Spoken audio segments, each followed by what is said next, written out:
On en revient, Christophe, à ce scandale qui secoue les crèches privées. Europe 1, vous en parlez dès hier, en pleine tempête médiatique. Eh bien, les entreprises montrées du doigt se cachent pour répondre. Babylou, Grandir les petits chaperons rouges, La Maison Bleue et People and Baby. Ces quatre groupes se partagent le marché des crèches privées. 2 livres enquête révèlent l'envers du décor.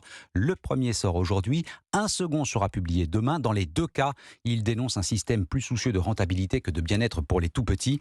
Les témoignages à charge ont beau se multiplier, les patrons des entreprises visées préfèrent se taire. Barthélémy Philippe. Eh bien oui, pas de prise de parole publique programmée avant la sortie des livres, alors que des extraits ont déjà fuité. Pour se défendre, 3 des principaux groupes visés se sont réunis derrière la Fédération française des entreprises de crèches.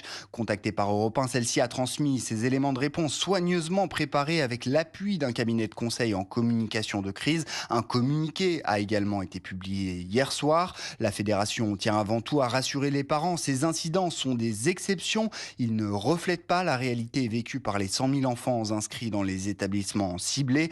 Pour le prouver, la Fédération cite un sondage Ipsos selon lequel plus de 9 parents sur 10 recommandent la crèche de leur enfant. Elle dénonce par ailleurs les inexactitudes et les lacunes des livres. Enfin, la Fédération déplore le parti pris des auteurs qui estimeraient que la petite enfance ne doit pas être confiée à des acteurs commerciaux. Or, soutient-elle, c'est justement l'ouverture au privé il y a 20 ans qui a permis d'augmenter le nombre de places disponibles. Barthélémy Philippe du service économie d'Europe 1 sur cette affaire des crèches privées qui n'est pas sans rappeler la gestion de certains EHPAD.